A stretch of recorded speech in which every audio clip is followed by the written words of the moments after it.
All right. Now it's time to talk about the main event. The fight that I was waiting for. That was most anticipated. Ariane Lipski in the red corner against a newcomer, relatively newcomer, undefeated, at least in the UFC, Karine Silva. Now, I took Karine Silva in the fight. But I said that Lipski, and I guess she changed her name, had a chance. And that, Lipski can beat anybody. She can beat anybody, I think. Even though she might never even fight for a title, be a title contender, I think if she would have hopped in there with whoever the champion is 10 times, she'd at least beat him once. Lipski would. I don't think the gap is that wide between her and, the absolute best out there. But Lipski's been looking better. That's the thing. When she came into the UFC, still talking about Lipski, she had a buzz because she was the KSW champion, right? She was a champion in a lesser division, lesser organization. And she was undefeated. If I'm not mistaken. She was undefeated. Had a good highlight reels. Lipski did. I'm saying before she came into the UFC. A lot of good highlights. That's what got her into the UFC. A lot of explosion. I remember talking about it. And that fighter that we remember is looking better. Is making improvements.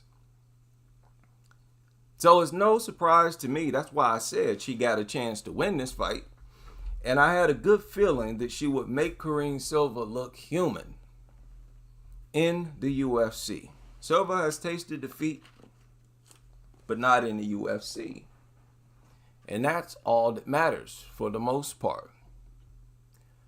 Okay. Ariane Lipski's got married. Okay, her last name is De Silva. Right, shout out to everybody in the house. Now, this is the first time she won by decision. Talking about Karine Silva. In her career.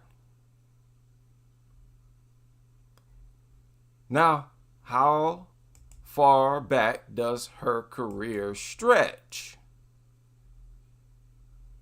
2013. She's been fighting for 11 years. And after, how many fights was this? 21 fights? She hasn't won by decision yet. 4 losses. That right there is rare. Still. Now, I want to holler at the detractors. I want to holler at some of the haters. Or better yet, I want to respond to some of the haters. My hater detector has risen. Now, I'm not going to name no names, but I'm going to read the comments that they made. Now, they popped up onto the scene like after the fight.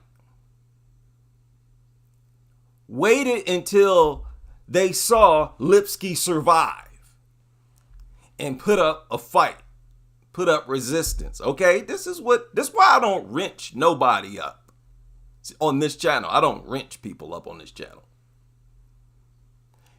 Got good and comfortable, waited behind, was waiting behind the bushes to see if Lipski would survive, and then once saw that she survived, popped out of the bushes. Oh, see, I told you Karine's not invincible. Let me address the haters. And I'm telling y'all, this is nothing but hate. That's why I don't deal with people. I don't take people serious. Now, let's read some of these comments. popped up out the woodworks and said, look, wait a minute. A lot of people was overhyping Karine Silva, saying they was overhyping Karine Silva too much. And I don't know if I'm included in that, but I made some several statements, positive, strong statements about Karine Silva, that at the time she looked more dangerous than Natalia Silva. Okay, and that's justified to say. But there is, what happened to this? I can't find the comment. Wait a minute. Okay, he says, we got to put a stop to this idea that once Karine Silva takes you down, it's over. Man, I don't know what happened to that stupid comment. Now I can't find it. But she was being overhyped. Allegedly, she was being overhyped. Let's deal with that. The idea that she's overhyped or was overhyped until tonight. Let's deal with that. Because I'm saying even after the fight, no, she wasn't. Nobody overhyped her. As far as Karine Silva, she had no hype. She had no hype. Anybody talking about she was overhyped is a hater. I'm saying that for the record. Anybody who's saying Karine Silva was overhyped is a hater. Why do I say that? Look at her record. Now, most people consider the Contender Series is basically a UFC fight because they get the best from all around and have them fight for a contract. Quite often, even if you lose on that show, they give you a contract. Like, hey, you was one of the best. Even though you lost, here's a contract. So what is that? Basically four UFC bouts, 4 stoppages. 3 in the first round. Nothing you can say about somebody being overhyped changes that. Nothing. Now, let's take our time because I'm gonna prove that this ain't nothing but hatery. Name the last time and name the fighter. Name the last UFC fighter right now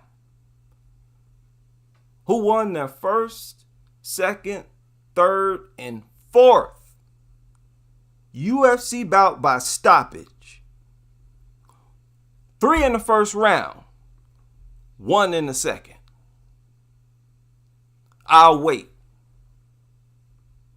You see, respect, accolades, you know how they say respect is earned. That's the case here too. You got to be careful who you're saying is overhyped. When and who was the last fighter to do that? Who? Few fighters win their first 4 fights.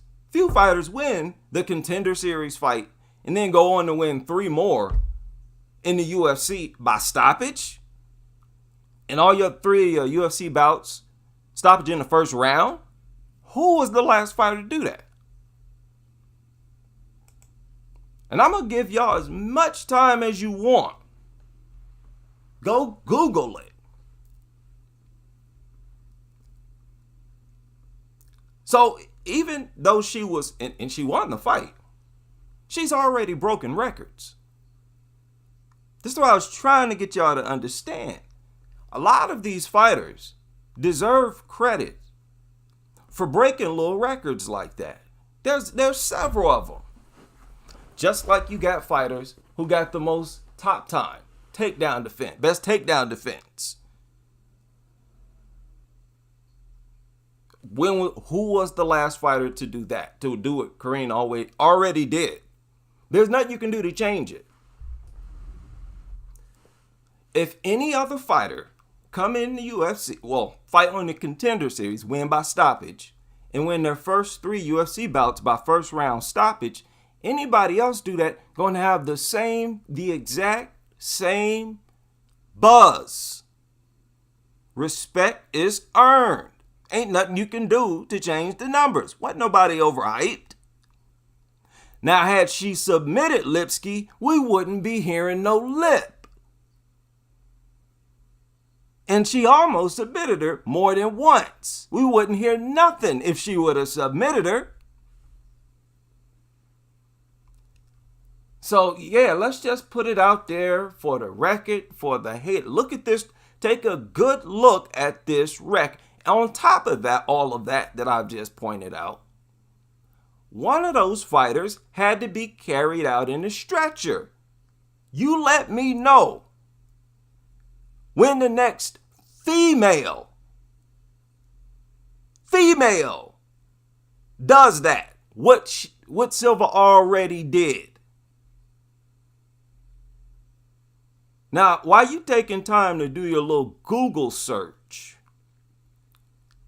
let's look at something else, shall we? Let's look at Weili Zhang's record.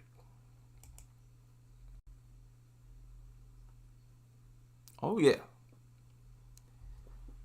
By the time Weili Zhang fought 4 UFC caliber fighters, on the 4th, she was champion. Danielle Taylor, Jessica Aguilar, Tisha Torres, Jessica Andrade, she won the belt. After Weili's second fight, and really after her first, y'all remember that, I was hyping Weili after before her debut, after her debut, before she fought Aguilar, even more so after she beat Aguilar. Same with Tisha Torres. Nobody had a problem when Weili was getting hype, and she wasn't even stopping her first 3 UFC caliber fighters. Nobody had a problem when us over here on this sector was talking about, hey, look out for this chick from China. And her record was not as impressive as Karine's. Guess what? Don't nothing change that. Karine Silva still had, based on the numbers, more authority when she first entered the UFC than the current champion, who a lot of people saying ain't gonna lose. We know promise when we see it. We know quality fighters when we see it. That's why we produce content. So just fall back, have a seat, and listen. Now, that's an open challenge to anybody who want to claim that Silva was overhyped. No, she wasn't. She was actually underhyped. What you talking about? Again, name me another female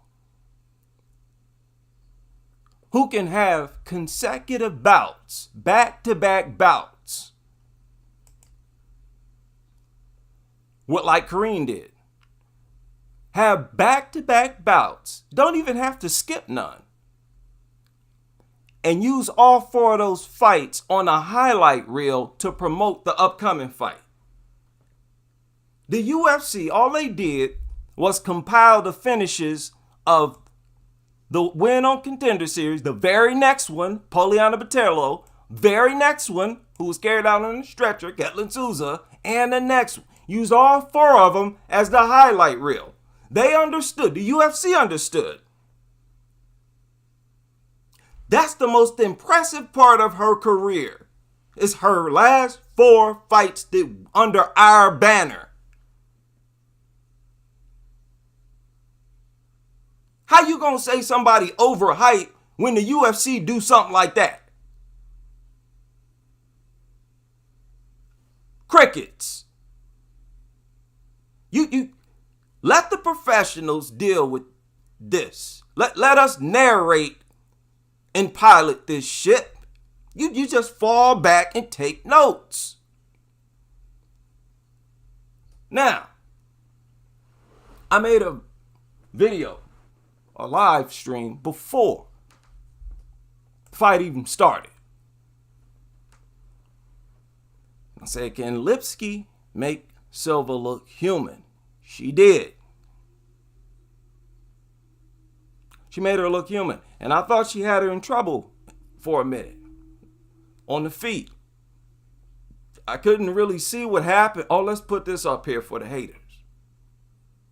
Because there's something going on there, if you ask me. That's why I don't wrench no little funny dudes up.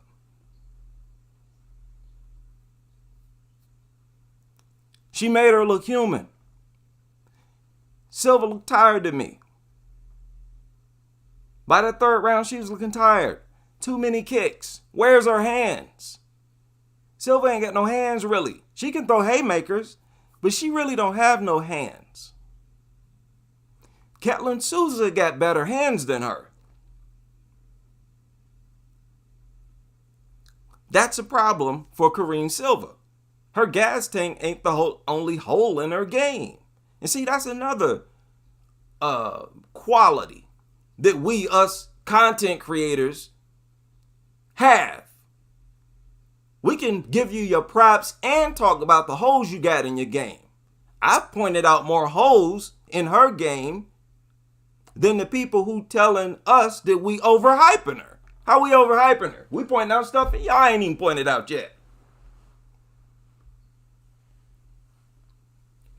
She ain't got no hands. And she need them. She need more than spamming kicks. And they're not even dangerous looking kicks. She just flicking them out there. That ain't gonna fly. She was lucky Lipski didn't have better straight shots, if you ask me. Whereas anyone, now she was doing a good job of keeping her eyes on Lipski and, using some type of defense if Lipski tried to punch her when she was throwing those kicks. But no, that was not an effective offensive attack. It wasn't. Now, she kicked Lipski hard in one of those exchanges. Then later on the fight, she kicked her again as Lipski was getting up. Kicked her and looked like Lipski was going back down. And there was some, I have to look at the tape. Somebody was saying that Lipski did something. I don't know, holding the fence or kicked her while she was on her knees or something. I didn't catch none of that. But she couldn't stop Lipski. That was the thing. She couldn't stop her. A lot of submission attempts, but Lipski would every now and then would get in a more advantaged position. But all the ground and pound was from Silva. Now, I know people not objecting to the decision. Who's doing that? Where was Lipski's ground and pound? All the work, as far as ground and pound, was from Karine Silva. Most of the work on the feet was from Lipski, as far as knees. And I'm only talking about knees. She landing way more knees than Karine Silva. Silva is, as of right now, is like a lower version of Nunes, like a flawed version of Amanda Nunes. Her striking ain't there. She can clobber you. But all you need is above average defense, a little foot movement. You can get away from the haymakers. But for the most part, all she's throwing out there is haymakers. Now she threw a good little kick up there once or twice or something like that. But those kicks are not popping. I don't trust them. She probably landed a couple of knuckle sandwiches here and there. Lipski's offense is flawed. Now, I know some people might say, well, she was able to survive the offense of Lipski. Be honest, man. Lipski's offense is not all that, especially when she get tired. Just look at her. Watch her throwing strikes, especially once she get a little tired. Her form is off. Her distance management is off. Like I said, she always got to plant her feet. Easy to get away from her shots. But Lipski is tough. It looked to me, in all 3 rounds, Lipski came close to getting submitted. And she was losing the grappling exchanges. Some people saying Lipski won, and what round did she win? What round did she win? If she won, what round did she win? Now, I know you don't get credit for grappling, but when you defending submissions, you losing.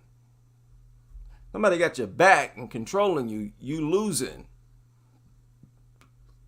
So, before the fight, I said, somebody's going to beat Karine. I don't see no dominant fighters like that. Silva had a thing going before tonight. But her aura of invincibility was shattered tonight. It was shattered. And no matter what, before tonight, that's exactly what she had. Nobody had hurt her. He barely getting out the first round. Now, if you going into these fights, let's deal with this narrative that they were saying that, hey, it's not over when she gets you to the ground. All this talk about once she gets you down, it's over. Forget about that. Now, first of all, I never said that. Now, I'm not saying anybody accused me of saying that, but I never said that, just for the record. And let me ask a question. When Karine Silva submits her opponents, is she one of those fighters that need to get her opponent down 20, 30, 50 times and then get a submission? How many times is she on the ground with these opponents before tonight?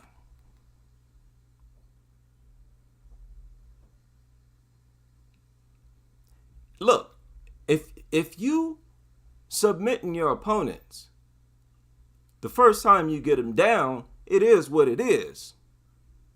And if you're doing that in back-to-back fights, until you don't do it, you're the most dangerous submission fighter out there. Until you stop doing it, that's just what it is. Up until that point, she had surpassed all. What other fighter had that type of stoppage streak? You just tell me.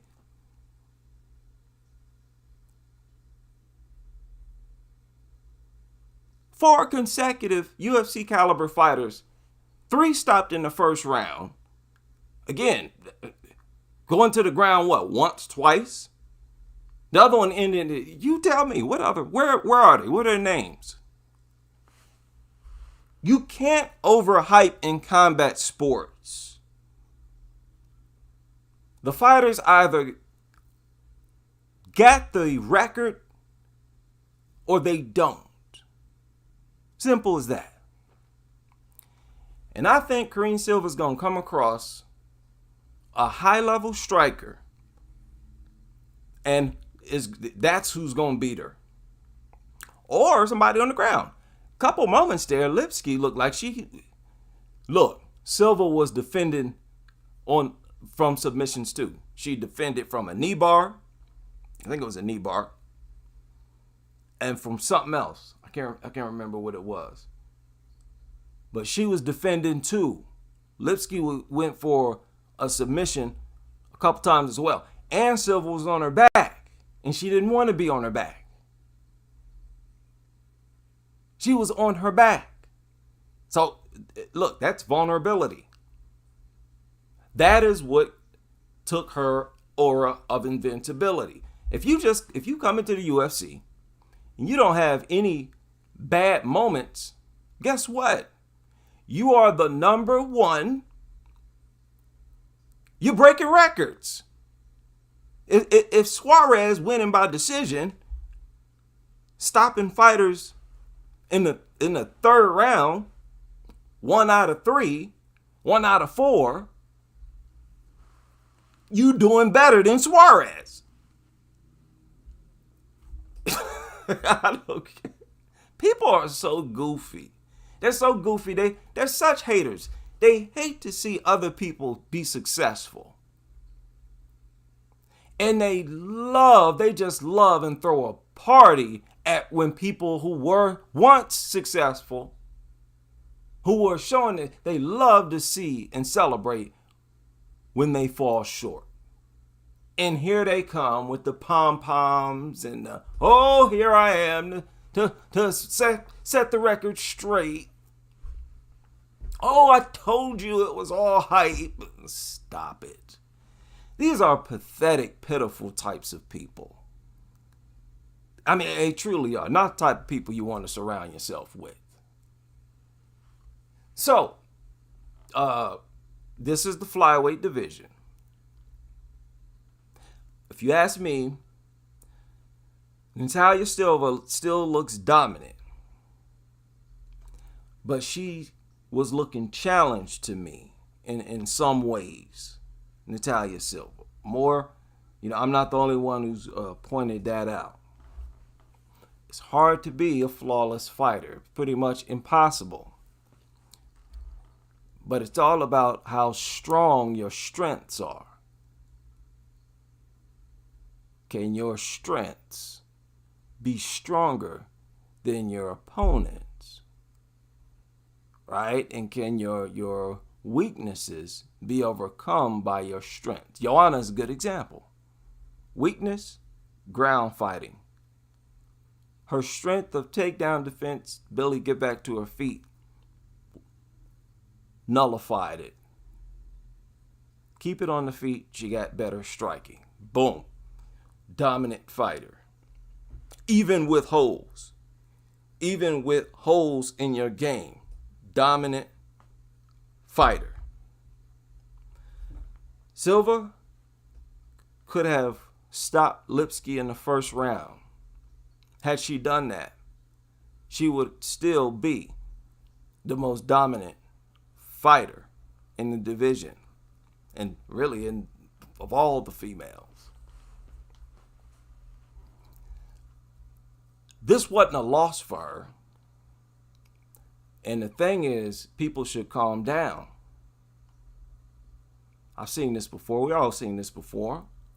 This could be one of those fights where she looked challenged.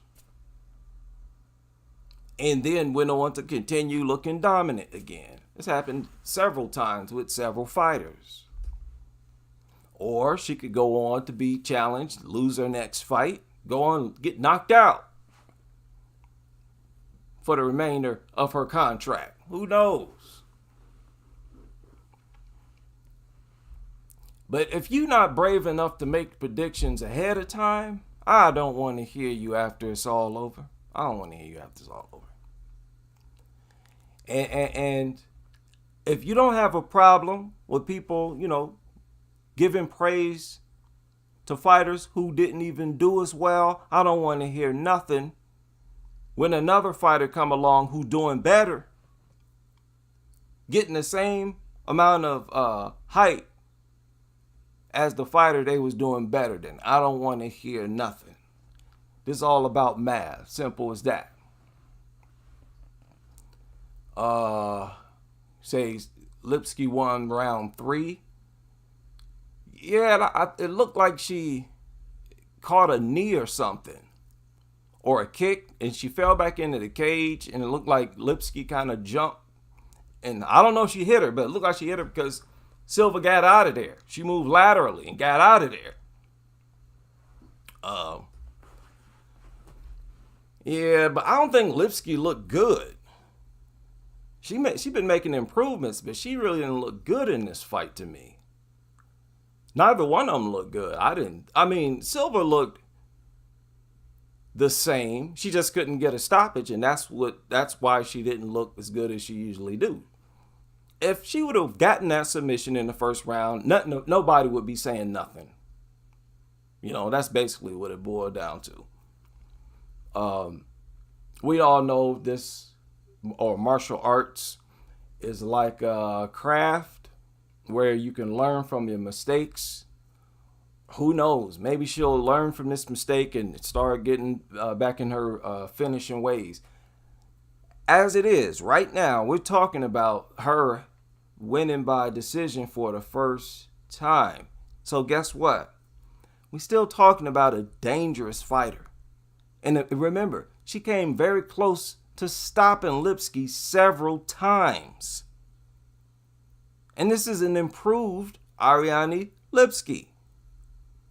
Lipski might go on to look impressive and get on a long winning streak. Then you will show more respect for Karine's win over her. That's why I say, this ain't for everyone.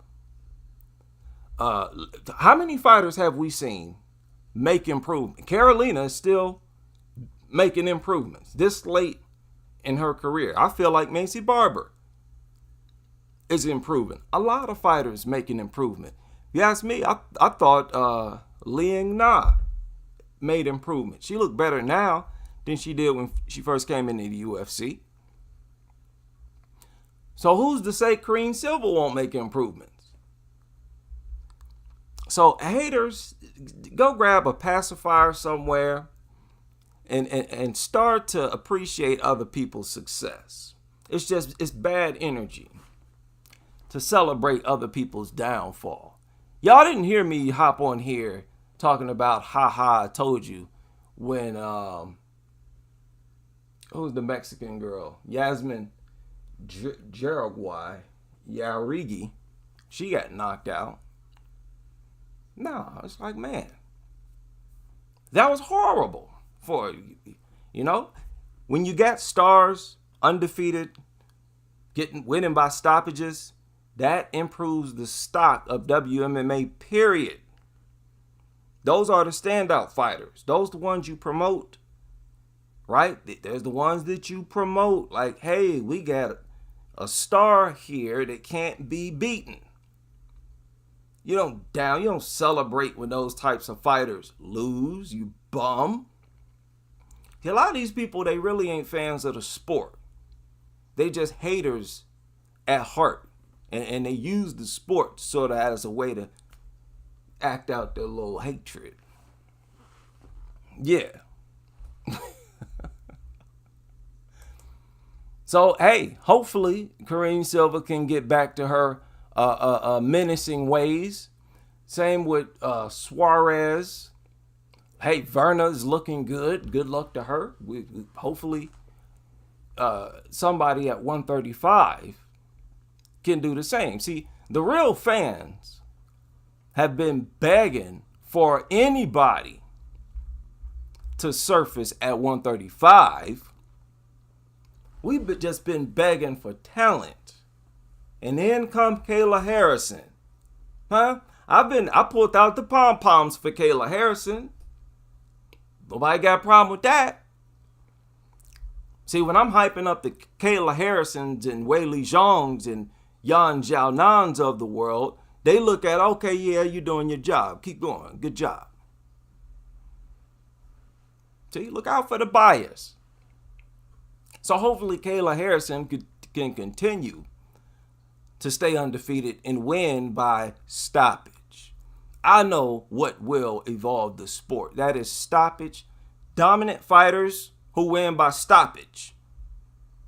Anybody against that and celebrate when there's no stoppage, beat it. You're unwanted. You don't know how to move the sport forward. So I'm going to leave it there and see y'all on the next live stream.